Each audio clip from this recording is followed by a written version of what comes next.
Matemática e música. Existe relação entre essas duas disciplinas? Um professor de matemática que não conhece música pode se familiarizar com essas relações e utilizá-las para desenvolver conteúdos e atividades matemáticas? E como a música pode ajudar a dar aulas mais criativas, mais alegres de matemática? É o que veremos aqui em Matemática na Música. Uma das primeiras coisas que se aprende quando se estuda história da matemática é que Pitágoras foi o primeiro a unir matemática e música. Mas eu, como não entendo nada de música, eu vou discutir aqui com o professor Pedro. Pedro é um professor de música aqui da cidade de Piracicaba, não é isso? Tudo bem? Tudo bem, Pedro? Que conexões você vê entre matemática e música? Tem bastante? Você pode explicar a música de uma maneira matemática. E os jovens se interessam por música Sim, uma coisa pode complementar a outra. E vamos ver se a gente contamina eles claro. e faz eles apreciarem a matemática a partir da música, tudo Claro. bem? Qual é o melhor ambiente para a gente fazer isso? O ideal seria uma escola, né? Uma escola de música. Então vamos lá, vamos ver e discutir ideias para enriquecer uma aula de matemática a partir da música. Claro. Então vamos lá. O seu nome era Pitágoras e Samos o seu lugar. Sua vida inteira parece lenda, vim aqui pra lhe provar. Foi um sujeito da Grécia que fez tanta peripécia que nem cabe de lembrar. Todo mundo que estudou a história da matemática parte de Pitágoras, né? Conhecido, bom, você se lembra quando você fazia ensino médio ou ensino fundamental, o Teorema de Pitágoras, claro, né? O Pitágoras, ele tinha uma espécie de seita filosófica em que tudo ele explicava através de números. E parece que foi a música a parte forte que levou ele a realmente achar que ele podia explicar todo mundo, todas as coisas do mundo através de música, né? A minha ideia seria assim, o que nós podemos fazer para que aquele aluno, aquele jovem que gosta de música, pudesse com isso também apreciar a música da matemática, né? E vice-versa, aquele que sabe matemática também apreciar um pouquinho da música. Pra montar um monocórdio, eu vou contar como é que eu faço. Se bem que naqueles tempos não tinha corda de aço, só tinha corda de tripa esticada numa ripa de madeira do riacho.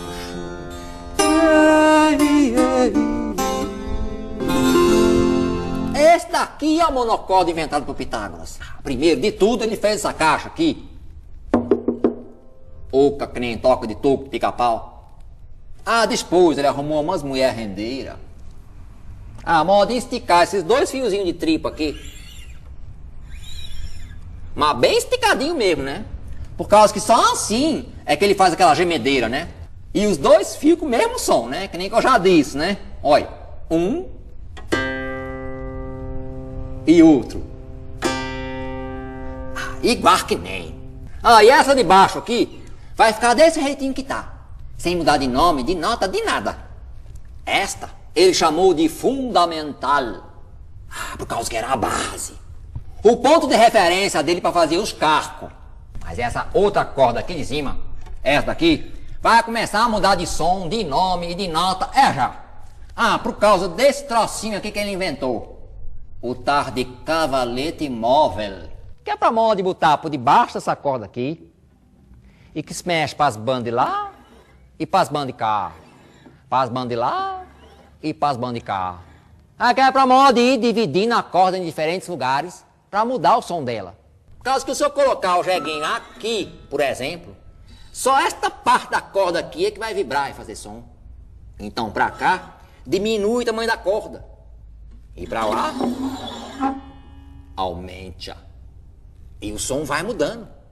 Quer ver? Olha.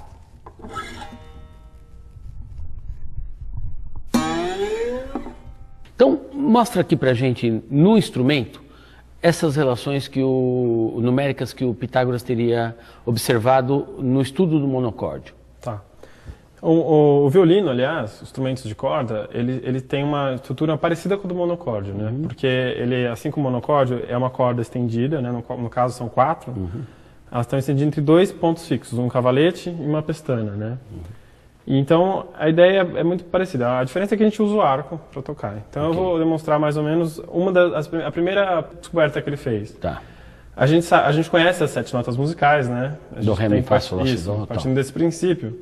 E sabendo que essa corda aqui, a mais grossa do violino, que é essa aqui, é a corda Sol. No estudo dele, ele descobriu que ao você dividir a corda no meio, né, você percutisse a corda, ou a metade que sobrar, ou uma das metades, você ia ter o mesmo som Sol, mas uma oitava acima. Isso quer dizer que você ia percorrer um ciclo de 7 notas. Passa por todas as notas e volta num Sol. Isso, Sol, Lá, Si, Dó, Ré, Mi, Fá, Sol. Só que seria um Sol bem mais agudo do que aquele Sol. Então eu vou demonstrar agora tocando, que fica um pouco mais claro, né? Esse é o Sol natural da corda.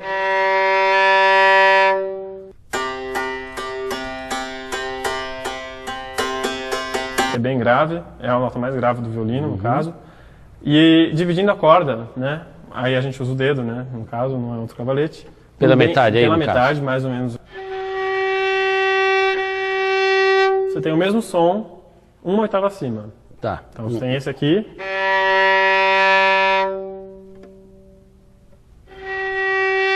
Ok. Então tem uma relação fracionária aqui. Exatamente. E ele tinha descoberto ainda mais uma relação. Essa parte que sobrou, né?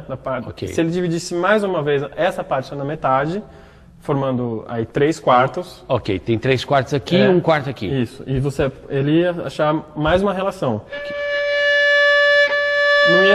Essa relação não é mais uma oitava. Okay. Ela é uma quinta daquela outra oitava. Então, ou seja, 5 notas depois daquele depois Sol. Daquela oitava. Que nota é essa? Se você contar Sol, Lá, Si, Dó, Ré.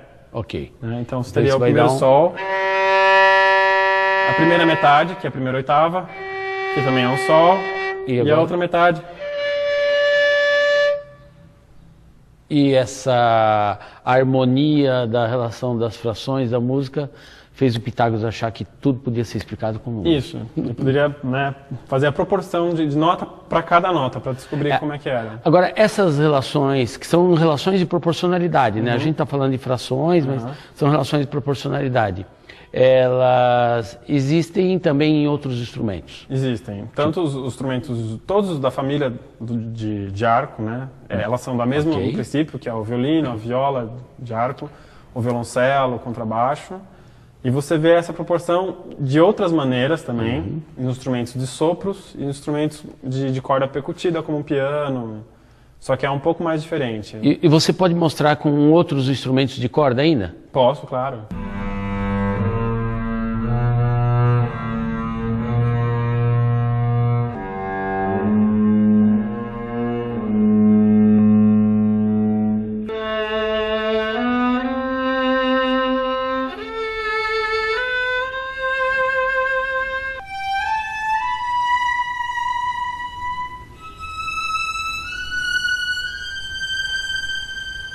Você dá aula para crianças e jovens? Isso, exatamente. Você faz essa conexão?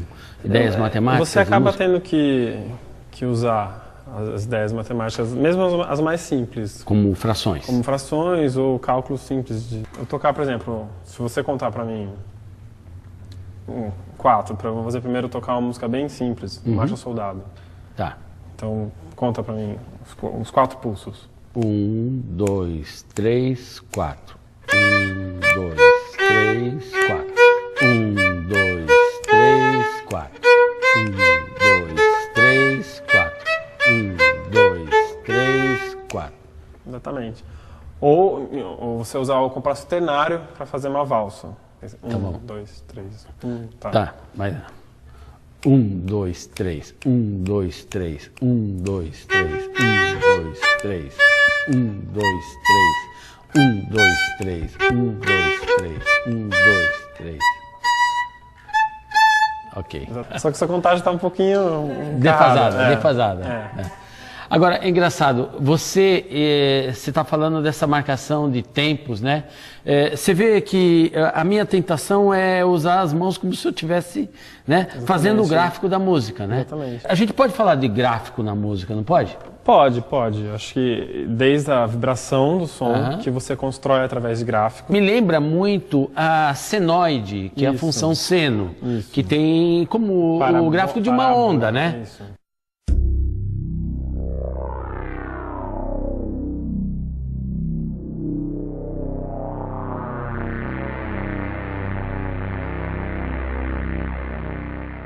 um professor que entenda de música, ele pode enriquecer muito um curso de trigonometria, de funções trigonométricas, fazendo estudo destas curvas que representam uma música. É um bom exemplo.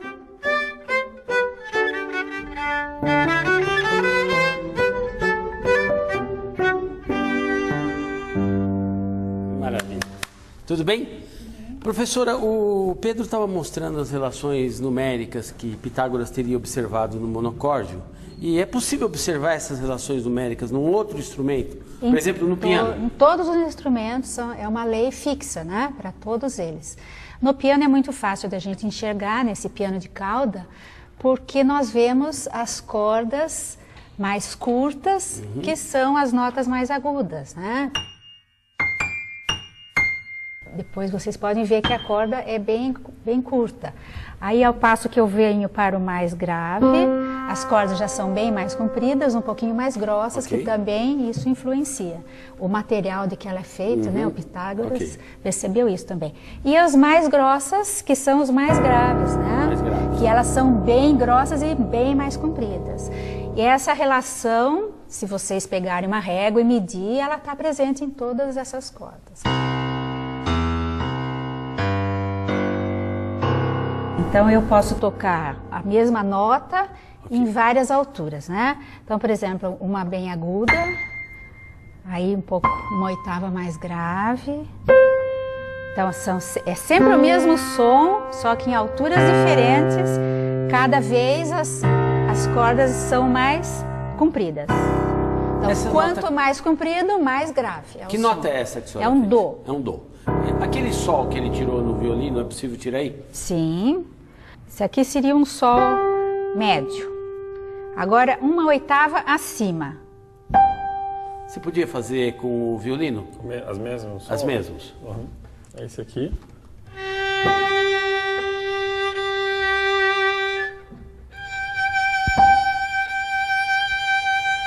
Exatamente o mesmo. Na época, Pitágoras, ele descobriu essas notas que a gente aprende na escola, ele percebeu nos instrumentos, não? Ele descobriu a relação que existia entre elas. As notas já existiam, o som já existia. O som já existia. Ele descobriu essa relação matemática que existe entre os sons. Pois um cabra que calcula toma 3 coices de mula pra poder achar um dó.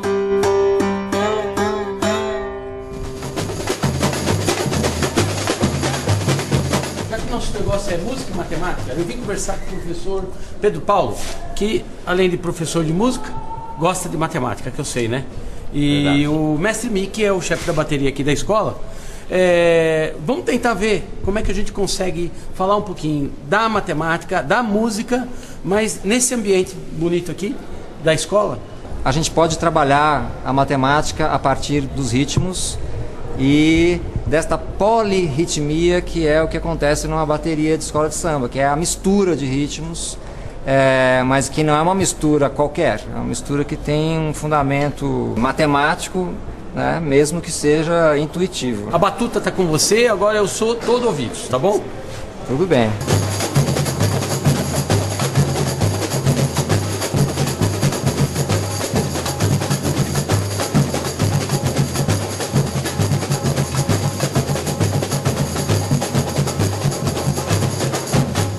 Uma das maneiras da gente entender como que se formam esses encaixes rítmicos que possibilitam a formação desses padrões é a gente entender o ritmo como uma sequência de frações. E se a gente chamar cada batida dessa do bumbo de um inteiro, a gente pode entender a participação sonora da caixa como uma subdivisão deste inteiro em 4/4.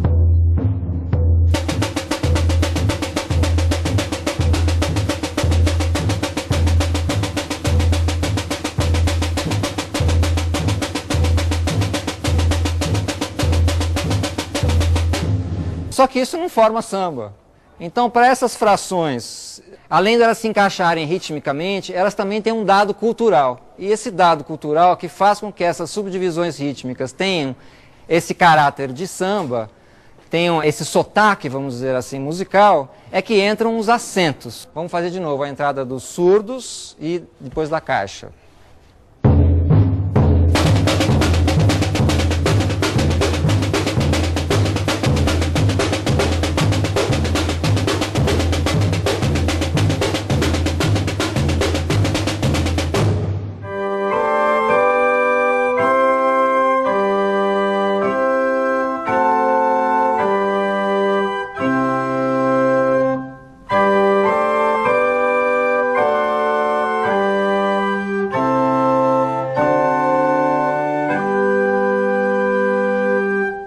Muito bonito.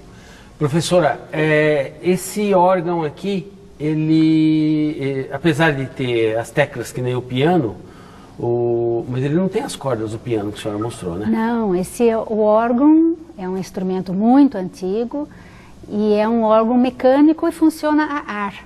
Né? Quase como um instrumento de sopro? Isso. Ele tem uma porção de tubos, por isso também é conhecido como órgão de tubos. Esses tubos aqui. Isso. A gente pode dizer que cada tubo desse é uma flauta. E essa diferença de som tem a ver com esses tamanhos diferentes dos cilindros, né? Dos cilindros. Esses tubos, né? Não só o tamanho, né, o comprimento dele, como a largura. Né? Vocês podem ver que tem os tubos mais largos e uns bem largos lá para o final. Esse movimento de ar, né, ele está provocando um volume de ar interno que vai gerar o som. O ar passa dentro do tubo e quanto mais comprido for o tubo, o som é mais grave.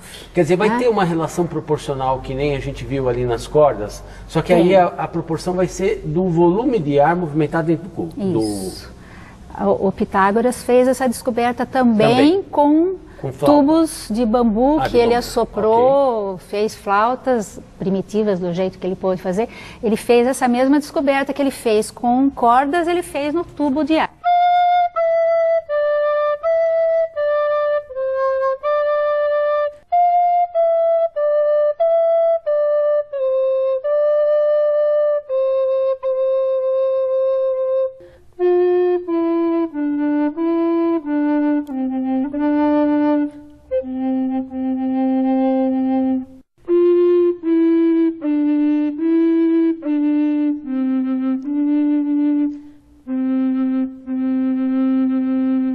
A senhora estava tocando, mas não estava tocando de memória não, né? Não, estava lendo. A senhora estava lendo a partitura. A partitura sempre me intrigou, porque é um sistema de símbolos, parecem hieróglifos, né? Mas que possibilita que uma musicista como a senhora aqui em Piracicaba toque a mesma música do mesmo jeito, provavelmente, que um musicista lá na Finlândia. Sim. Tá? Sendo que a senhora não está lendo um piracicabês e ele não está lendo um finlandês. Certo. Né? Qual é a ciência desta linguagem? É um sistema de símbolos, de códigos, mas muito preciso. Sabe o que me chama a atenção? Porque a linguagem matemática também tem essa característica.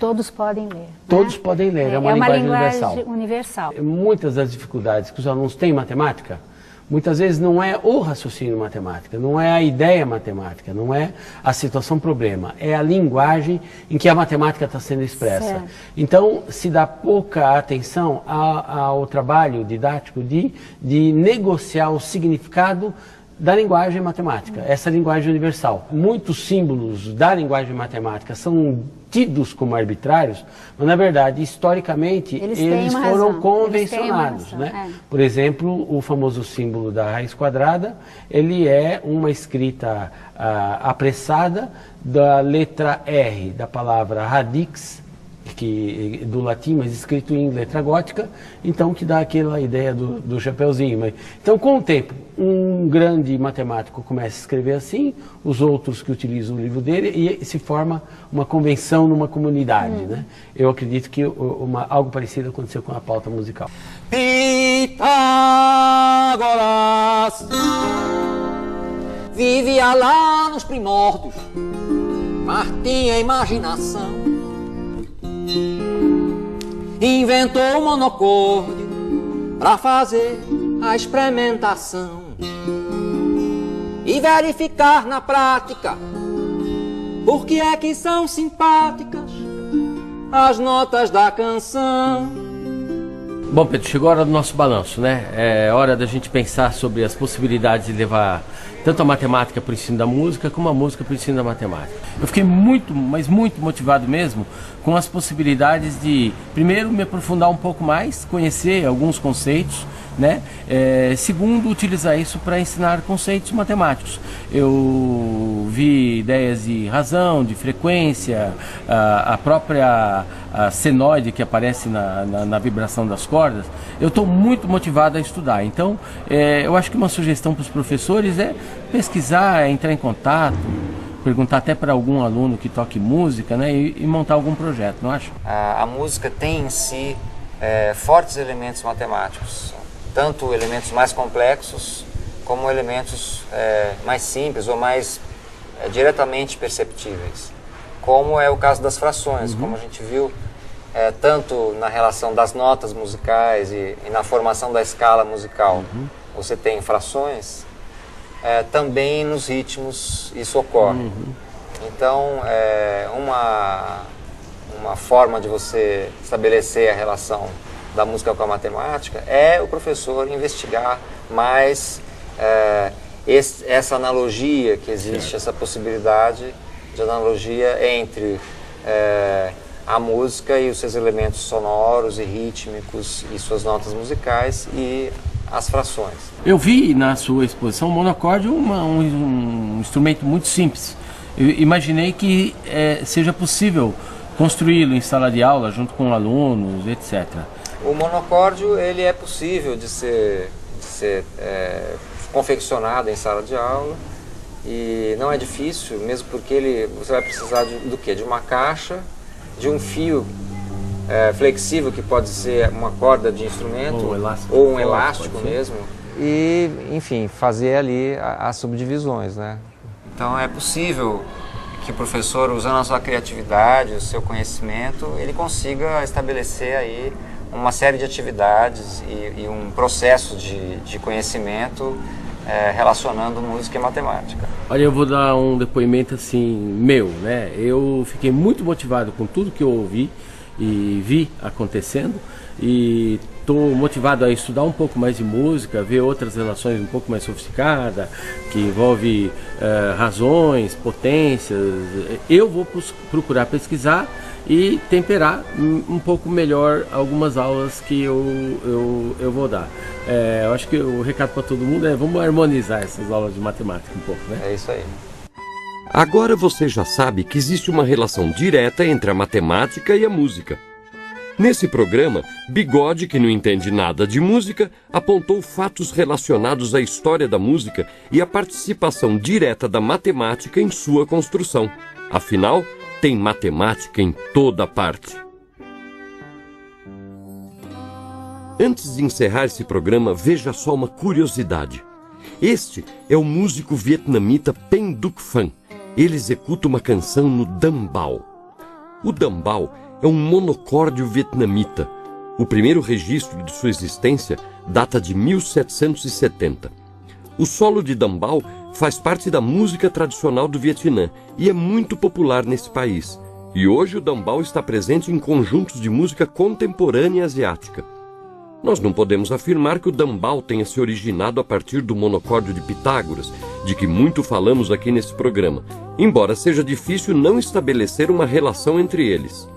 De qualquer forma, é admirável ouvir o monocórdio vietnamita e se deixar levar pelo charme e pela leveza desse instrumento tão simples e ao mesmo tempo tão melodioso.